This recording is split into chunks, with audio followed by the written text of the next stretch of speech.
Ini-enjoy namin ang paglalakad dito sa nagsasakob o na nasasakupan ng San Antonio, Zambales. Ano pa ang gusto nyo? Ito na ang huling hirit sa tag-init kaya sinusulit na namin ang pagpasyal.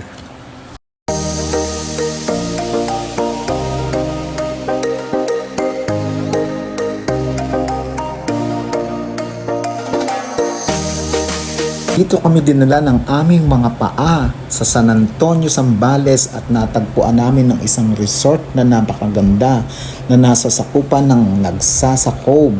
Ito ay ang Marahuyo Resort and Campsite at napakaganda ng buhangin niya.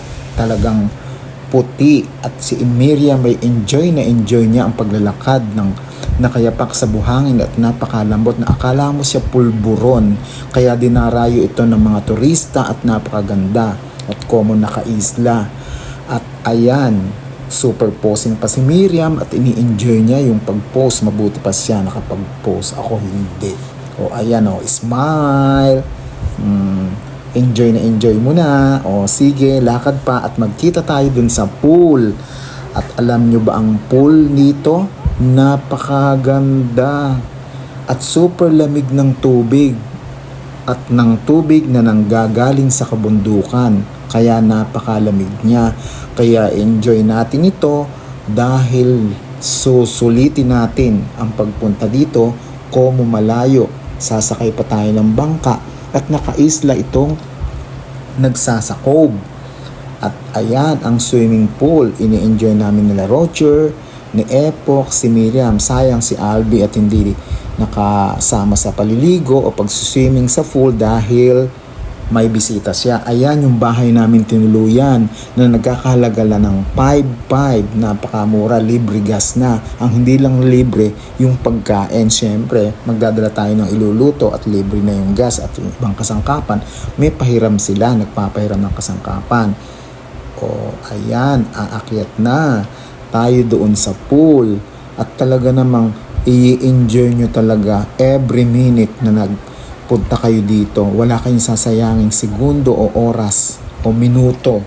At ayan o, tingnan nyo, napakaganda-ganda talaga at blue ang tubig at napakalamig talaga. Fresh na fresh ang water na mula doon sa kabundukan. At tingnan nyo naman din ang kapaligiran, napakaganda, di ba?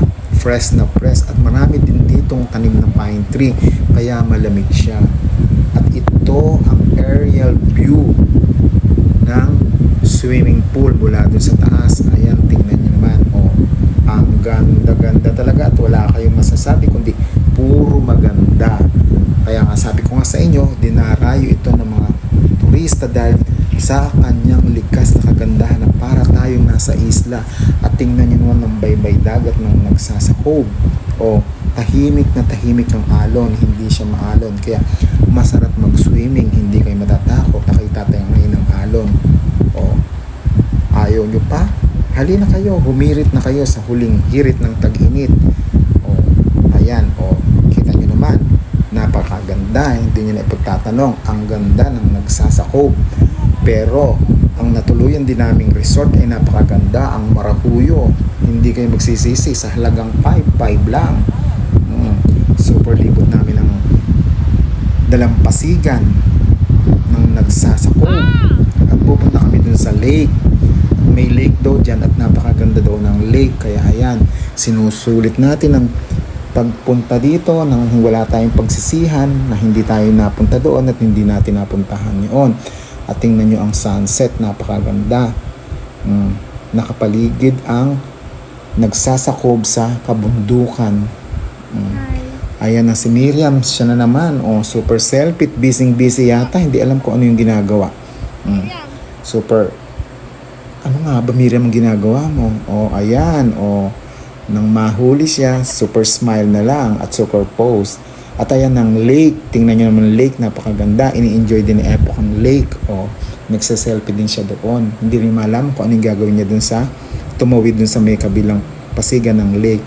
Ay, auntie, dating pala ako, nakasama pala ako. At tingnan nyo ang napakaganda ng sunset, wala kayong masasabi. Kaya halina kayo dito